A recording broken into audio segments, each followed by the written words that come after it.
De 27 de fevereiro a 4 de março no Parque do Povo, 27ª Consciência Cristã com o tema Eu Sou, conhecendo o Deus verdadeiro. Venha, participe e traga sua família. A entrada é gratuita. Realização Vinac. Campina Grande, quinta-feira, 20 de fevereiro.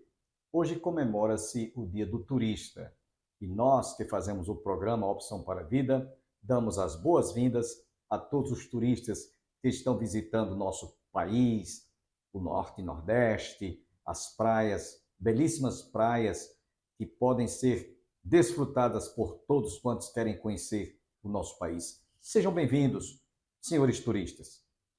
Logo mais estaremos ouvindo o reverendo Hernandes Dias Lopes e Jeremias falando sobre um tema muito importante: vida e suicídio.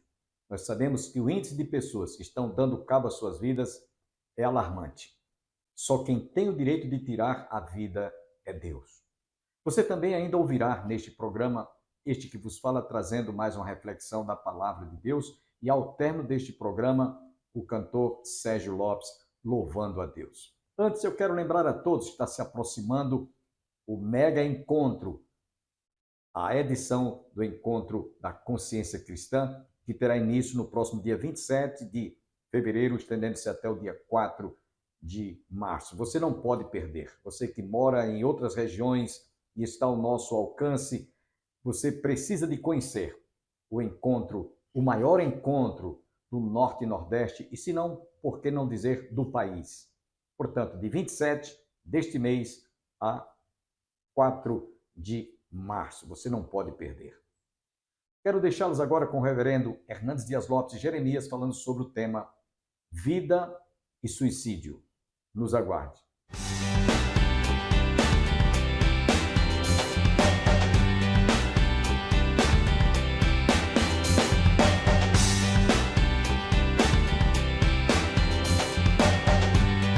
Fala, meu príncipe, minha princesa. Ah, não, peraí. Você sabe que não sou eu, né? É essa fera aqui que fala assim. Fala, gente boa. Nós estamos começando. Ó, sala de prosa, ainda tem xícara, brutal. Agora, o que tem aqui dentro? Se você adivinhar, você não pode adivinhar se é crente, é água. Estamos começando uma jornada onde nós vamos bater um papo, eu e o Santo Varão e eu. E convidamos você para nunca perder, estar conosco sempre.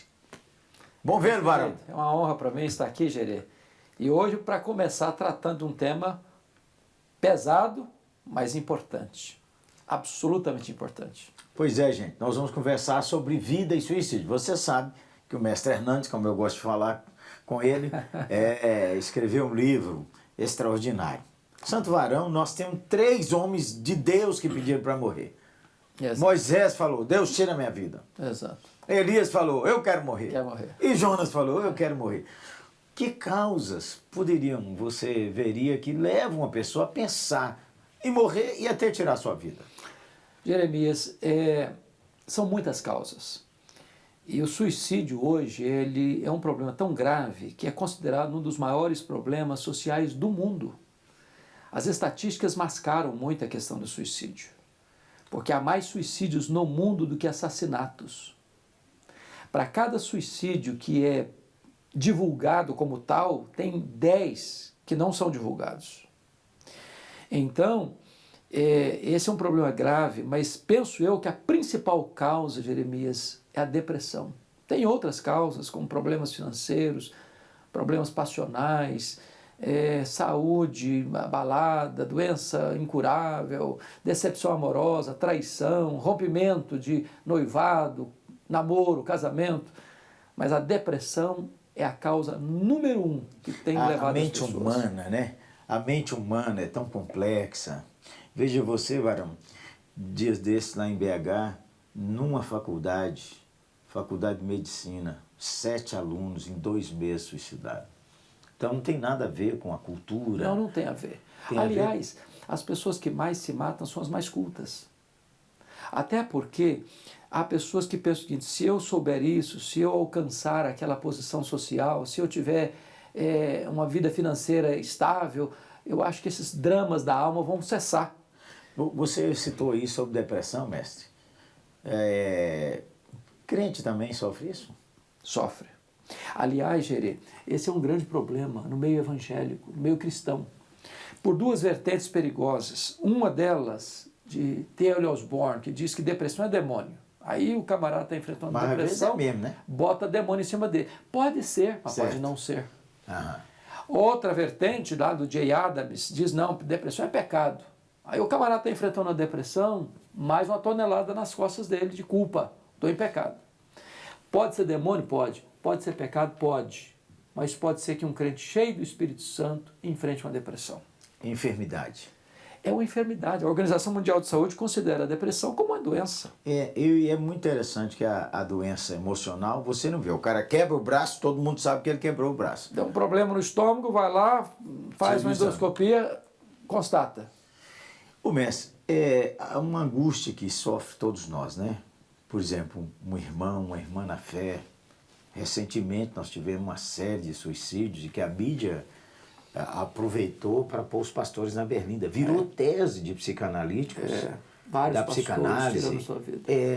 Esses dias um amigo está lançando um livro, O Suicídio de Pastores, e a capa é brutal, porque tem um sujeito como se fosse um pastor e a gravata dele é uma forca. A capa me assombrou, varão. Mas Não é de rir, não. Mais assombroso do que isso, acontece no Japão, pra você ter uma ideia, onde há o maior índice de suicídio do mundo, e eu tenho esse livro, onde a capa do livro é um caixão, e o livro ensina várias fases e etapas de como fazer o suicídio, como executar eficazmente, passo a passo. Não, então agora... E 50% das pessoas que se matam no Japão têm esse livro como cabeceira. Ô, gente boa, a conversa nossa aqui não é para te ensinar nada disso, não. Nossa conversa é outra. Nossa conversa é para te tirar daí. E que você ajude quem tiver aí sair. Porque louvado seja nosso Senhor, que a vida está no nosso Senhor Jesus Cristo. Aqui, de vez em quando, vocês já te perguntaram assim, pastor, o cara que suicidou, ele dizia que era crente. Ele perdeu a salvação ou ele está no inferno? Essa é uma questão interessante porque há uma ideia no imaginário popular religioso brasileiro que todo suicida é um discípulo de Judas Iscariotes. Então, todo suicida vai para o inferno. Judas não foi para o inferno porque suicidou. Judas foi para o inferno porque não era crente, porque não era salvo. Pronto, Era aí, salvo. ó, é aí Salvo. mesmo. Então, é possível, a pergunta é, uma pessoa crente pode adoecer?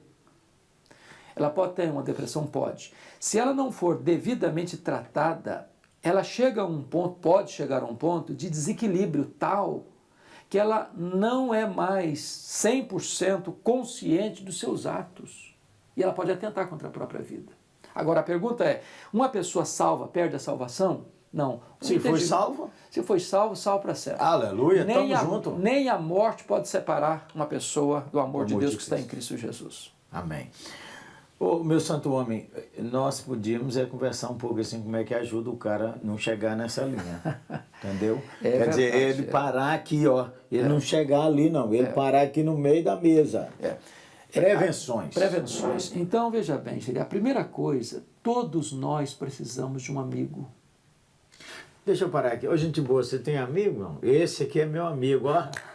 Ele ficou de cabelo branco assim porque é meu amigo, desde a juventude. Uma honra. É verdade. Nós precisamos de um amigo do peito.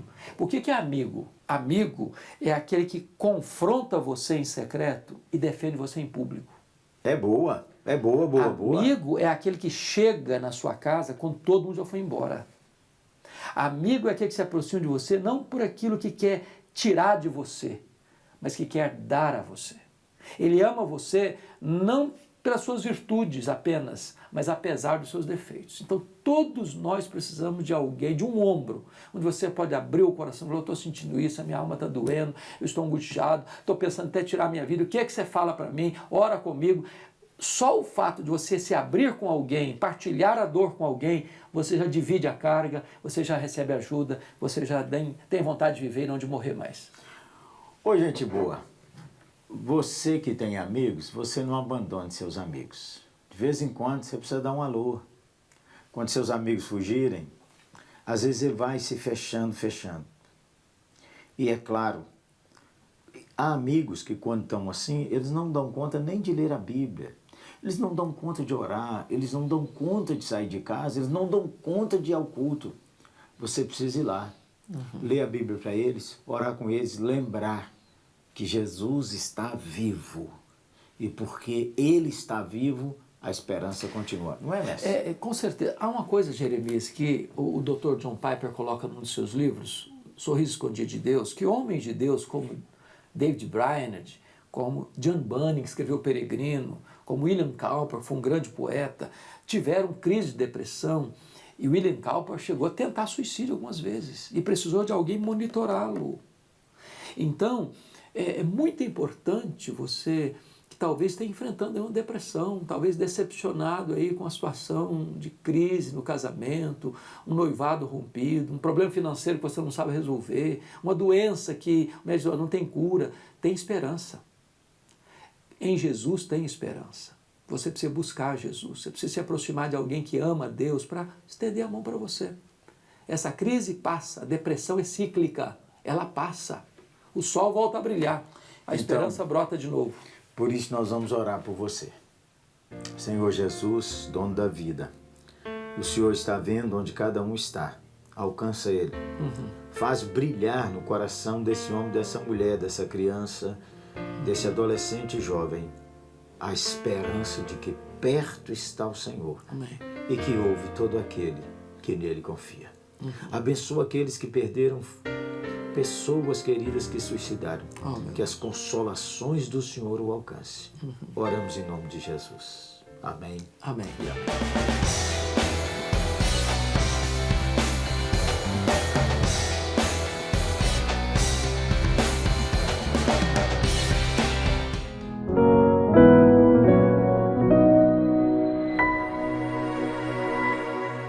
No livro de Abacuque, capítulo 3, o versículo 2, a parte B do versículo 2.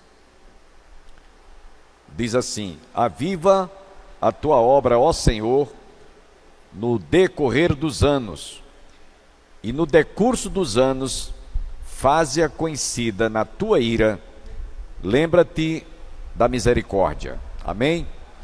Senhor, nós te louvamos porque mais uma vez estamos reunidos nos átrios da tua casa, após uma semana que passou, o início deste novo dia e desta semana que estamos recebendo. Obrigado, Senhor, por tua presença, assistência, fidelidade em guardar as nossas vidas, em suprir as nossas necessidades. Pedimos-te agora que o Senhor abra o nosso coração, que nós possamos abrir os ouvidos da alma para recebermos a tua inspirada palavra. Fala-nos agora através desta escritura, em nome de Jesus. Amém. Podem sentar. E eu vou apenas ligeiramente, não é recapitular, mas lembrar aos irmãos aquilo que nós vimos na última semana, quando aqui falamos sobre este assunto. Lembrando que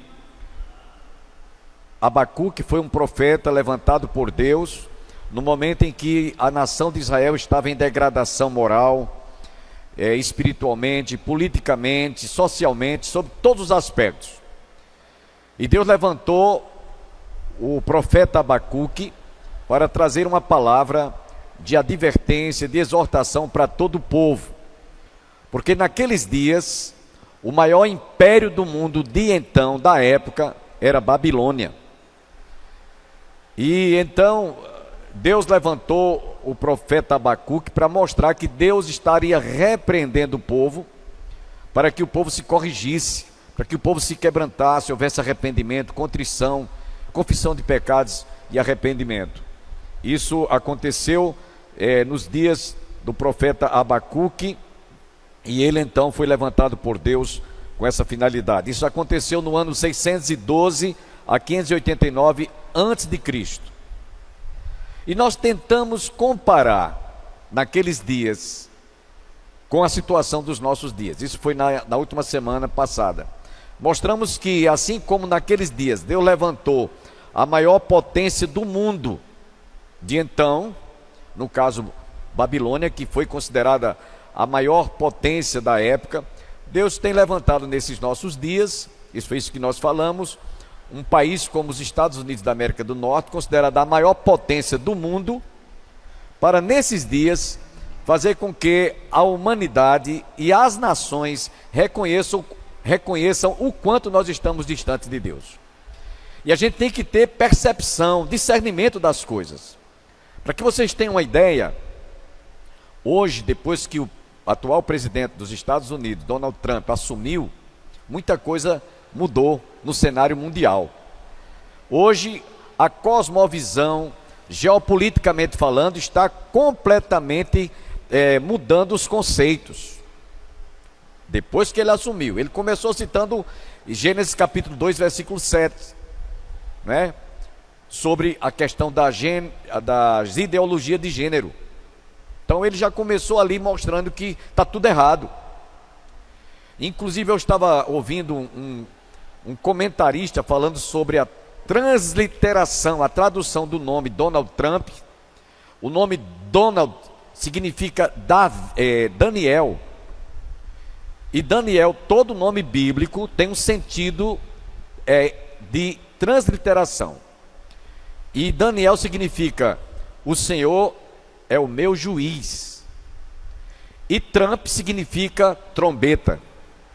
Vocês podem ver isso se quiserem fazer uma análise. Então Deus levantou um homem no momento, como que para tocar a trombeta, cujo nome tem como tradução: Deus é meu juiz. É por isso que nós estamos vendo muita coisa mudar nesses dias, né? Só para a gente ter uma ideia, lembrando agora há pouco, antes dele assumir, ele deu um prazo para que o Hamas, os terroristas, devolvessem os reféns que estavam presos lá na faixa de Gaza. E antes do dia 20, o que ele pediu começou a se cumprir. Ele estava também dizendo esta semana que os terroristas que estão sendo devolvidos em troca dos reféns, eles sejam distribuídos ou para a faixa, ou para o Egito, ou para Jordânia, aliás, ou para Egito e Irã e outros países lá do Oriente Médio. E aí o Egito gritou, disse: não, nós não queremos terroristas aqui. Ele disse: vocês precisam de entender, em outras palavras, que nós estamos dizendo que é para ser recebido, para eles serem recebidos. Ele é um homem que está exercendo uma autoridade, né? E certamente Deus está nesse negócio todo. Então nós falamos isso aqui para os irmãos, mostrando que a questão geopolítica está realmente tendo uma outra performance. E a gente vê que isso, meus irmãos, tem muito que a ver com aquilo que nós vemos, o que vimos naqueles dias nos dias do profeta Abacuque. Então Deus estava indignado com todas as injustiças que estavam sendo praticadas, tudo que estava sendo realizado naqueles dias, e por isso Deus levantou Babilônia, ou Babel, o Império Babilônico, para realmente repreender e corrigir o povo que estava vivendo dissolutamente no pecado. Virando um pouquinho a página desse comentário, na pastoral de hoje, nós fizemos um comentário mostrando o que eu vou ler para vocês agora, que é a segunda parte desta mensagem. Aviva a tua obra, ó Senhor, no decorrer dos anos e no decurso dos anos, faze-a conhecida na tua ira, lembra-te da tua misericórdia. A gente quer muitas vezes associar esse termo aviva a tua obra a avivamento espiritual. Geralmente, eu mesmo já pensei isso no passado. Aviva a tua obra, Senhor, no decorrer dos anos. E a gente pensa geralmente que é avivar no sentido de haver renovação espiritual, como a gente teve na década de 70 para 80. Mas não é isso que Abacuque está falando. Ele está falando: renova a tua obra, aviva a tua obra, no sentido de que Deus seja reconhecido como Senhor soberano, como aquele que é o que diz a primeira e a última palavra: eu sou o alfa e o ômega. Porque os homens se comportam como se Deus fosse um ser que não apita em nada, como se fosse um ser que não está mais nada está sobre o seu comando. Isso é puro engano, porque Deus é soberano. Ele está realmente governando. A última palavra é a de Deus, como dizem, né? Então, essas palavras da oração do profeta Abacuque, em meio a uma situação de desespero, de crises, de turbulência e de muita degradação social, política e espiritual, que naqueles dias Israel, na condição de povo de Deus, atravessava, assim como Deus levantou naquela época Babilônia, em nossos dias nós entendemos que Deus está levantando um país como os Estados Unidos, que estava à bancarrota no mandato anterior do Biden. Agora o Donald Trump está realmente botando as coisas em ordem, está arrumando a casa, deportando muitos que estavam lá ilegalmente. Eu estava conversando essa semana com um irmão que é daqui de Campina Grande. Ele, por sinal, os pais dele foram membros da nossa igreja. Irmão João é evangelista de saudosa memória. E ele está com a esposa dele morando lá nos Estados Unidos. Ele pediu até que nós orássemos pela esposa dele, que ela está com um problema seríssimo. E ele me disse: eu não pretendo voltar tão cedo para o Brasil. E ele estava dizendo com essas palavras que ele está legalizado lá. Estão sendo deportados pessoas ilegais, que cometeram crimes, que fazem lavagem de dinheiro lá, que querem fazer nos Estados Unidos o que se faz aqui no Brasil, a roubalheira. Então eles estão sendo deportados de modo legítimo, de modo legal. Outra coisa também que eu quero corrigir aqui, que algumas pessoas estão interpretando que eles estão sendo muito humilhados, porque estão sendo deportados, algemados, pés e mãos. Por medida de segurança, eles têm que viajar, eles têm que ser deportados a si mesmo. Imagine 100 e tantos deportados de mãos e pés livres. Eles são capazes de chegar lá, botar uma arma lá no comando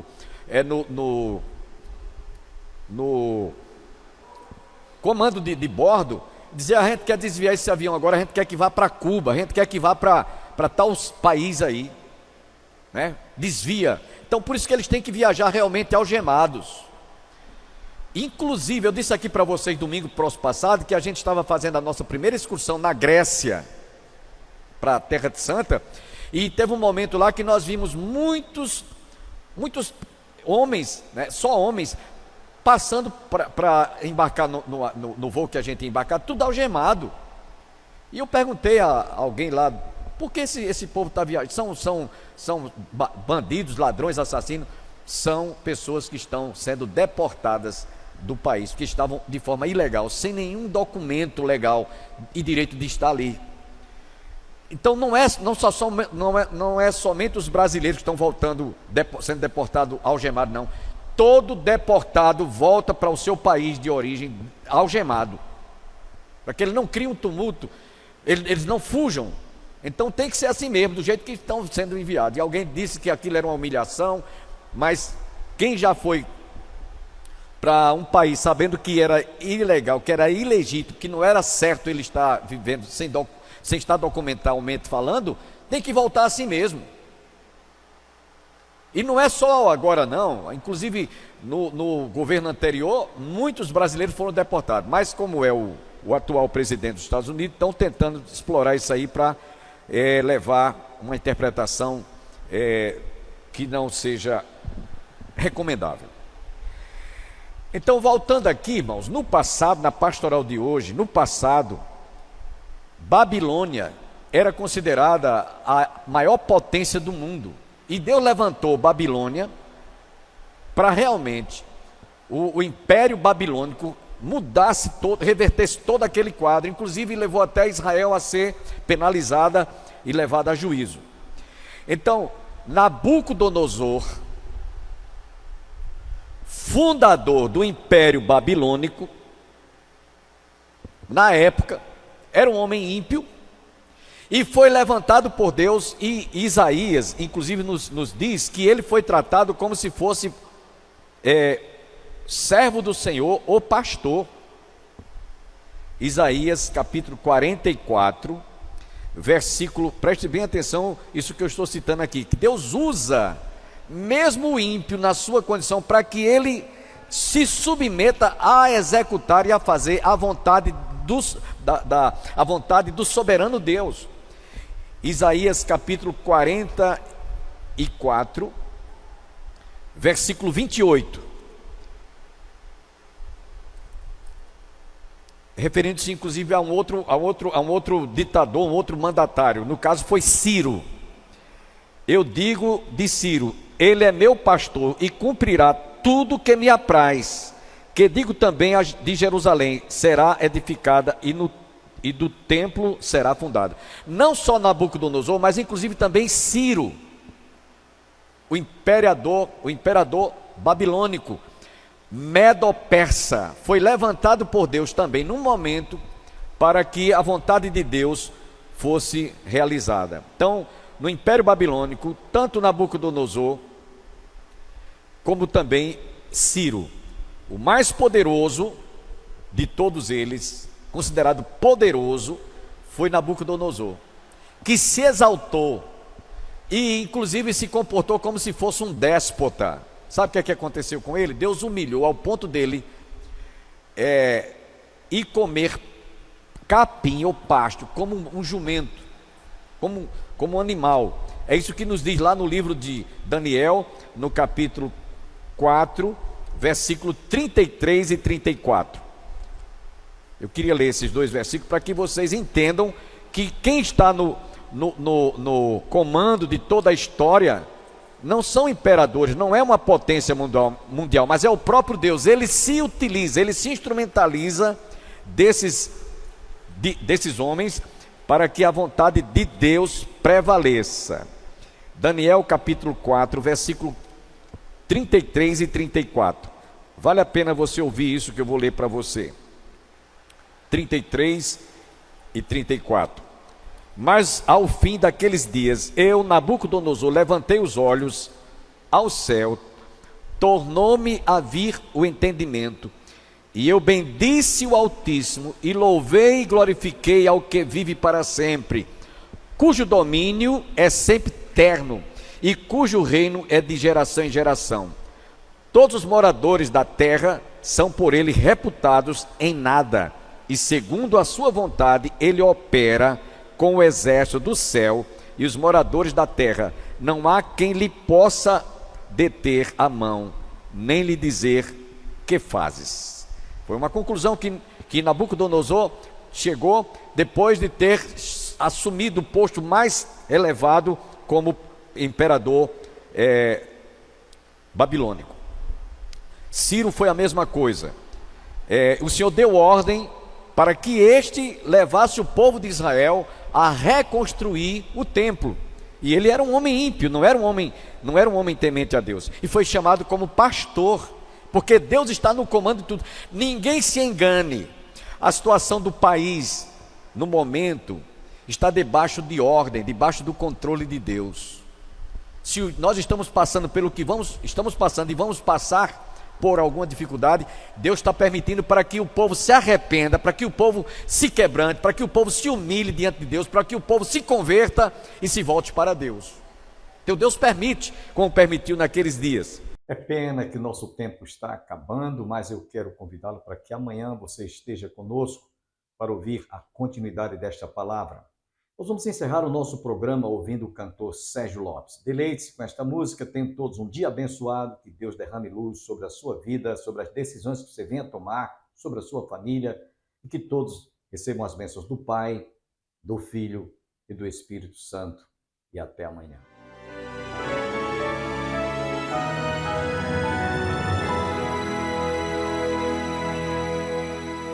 Jerusalém, em tuas ruas eu ouço a ecoar o som da harpa de Davi, minha alma calentar. Por entre as tuas oliveiras o vento vem contar histórias da velha cidade que os muros vão guardar. Jerusalém, beleza e cor de Israel, tu és orgulho do teu Deus, Emanuel. Jerusalém, beleza e cor de Israel, tu és orgulho do teu Deus, Emanuel.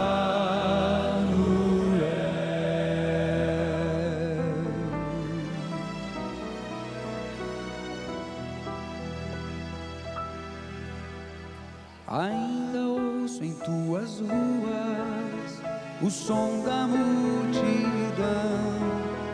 de peregrinos e amantes em busca de oblação. No santo templo em tuas fontes se encontrava a paz. Jerusalém, quem te conhece não te esquece mais. Jerusalém, beleza e cor de Israel, tu és orgulho do teu Deus, Emanuel. Jerusalém, beleza e cor